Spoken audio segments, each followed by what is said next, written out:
Ilaalo kun waan akkaan garaa nama balleessu dhugaa.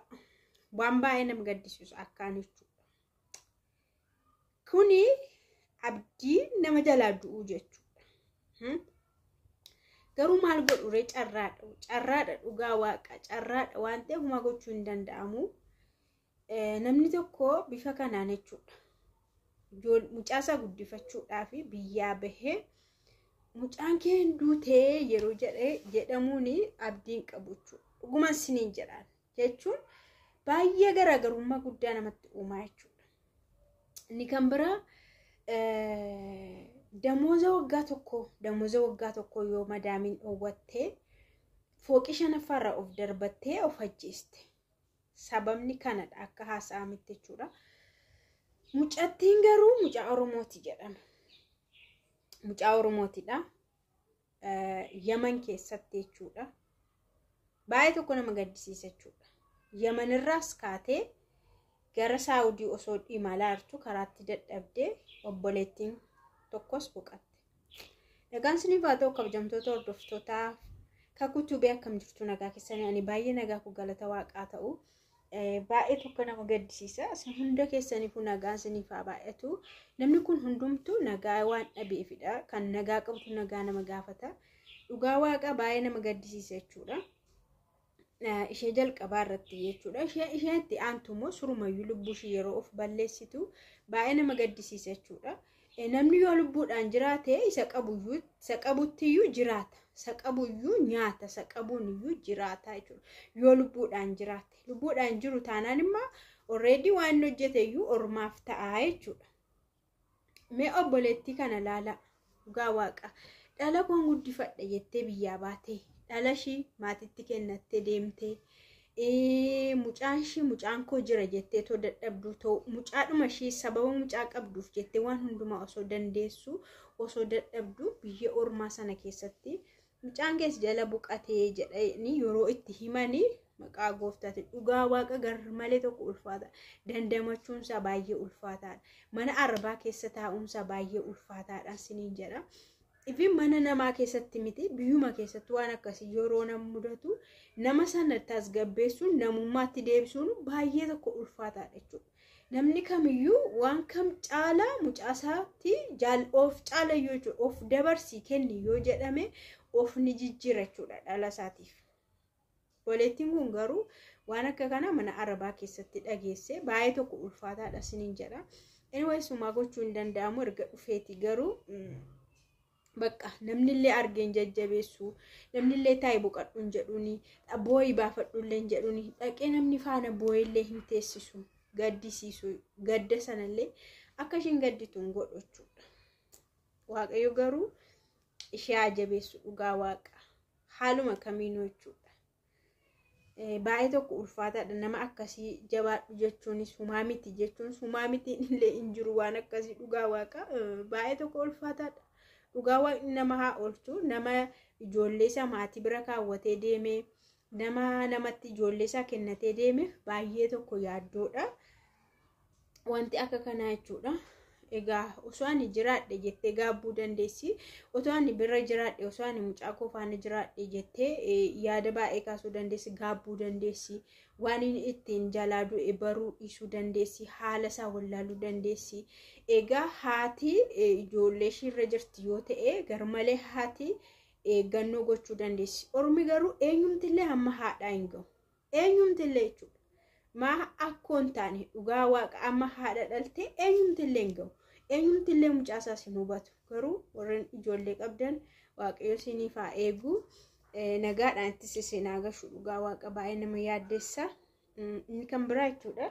Obboleettii ishee Yamanitti jechuudha fooqii 5ffaarra of darbattee of ajjeeste jechuudha. Sababni maali yoo jedhamu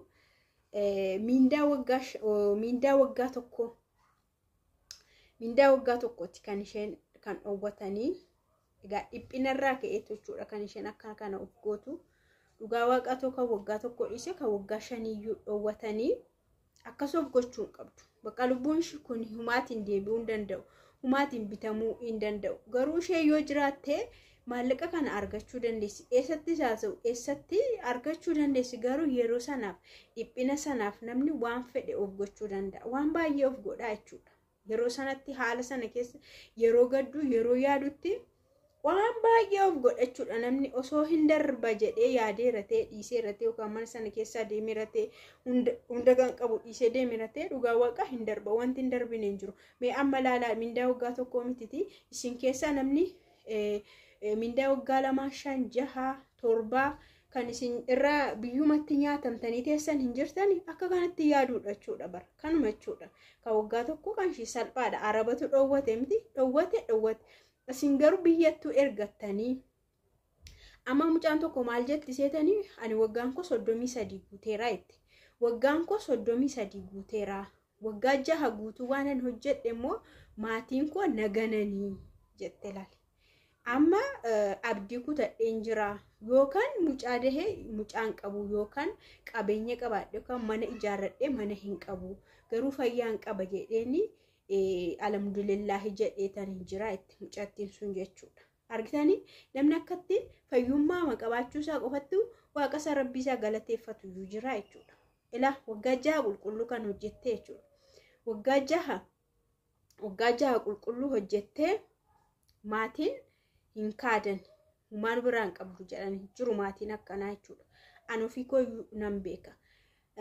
Dubartii biyya Arabaa Saawud Arabiyaa hojjettee mana maqaa abbaa ishiitiin ijaartee gaafa isheen dhuftu abbaan ishii ijoollee obboloota ishee haadha manaa faana jedheetti galee booda suruma ofirraa ari'e ishee. Dhugaa waaqa soba miti.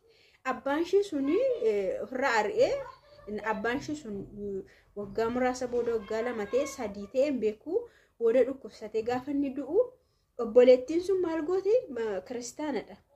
Bataskaanatti dhaqxe. Bataskaanatti achumatti awwaalte deebitee mana ishiitti galte. Bakka addaan citan hirmii ta'an jechuudha. Hirmii ta'an haga ammaallee jechuudha. Beeksisa ishii ta'e haadha abbaa obboleessa faana walitti hin deebine jechuudha. Jiru maatiin akka kanaa sirriitti maatiin si horanii ka'anii maal nurraa qabdaa nu gaafatanii maal jedhaniitu kan keenya turte jedhanii si ganan jiru. Argitan miti. Kana maaliif hin achas fideessa kana waggaa tokkochuun baay'ee xinnoodha siniin jechuu barbaade. Kunoo hiriyaanuu namarraa nyaata.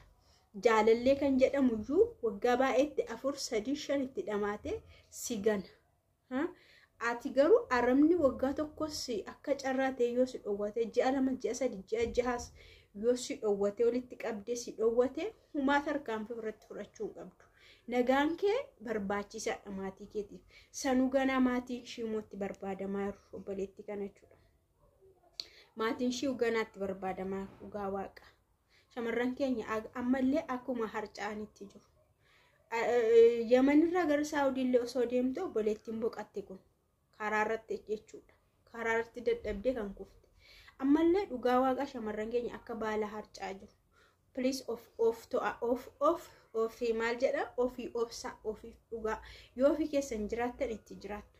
Namni waan meeqa keessa darbee waan meeqa kassareeyyuu hin jiraatu. Biyya keessatti akka namni kassaru beektu kun kisaaraadha jechuudha.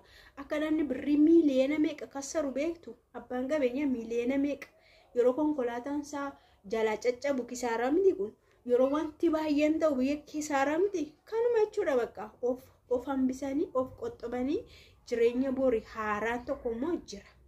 Wanti haaraan tokko jira jechuudha. Kanaafuu waaqayyo sinaa eegu sinillee please of eegaa.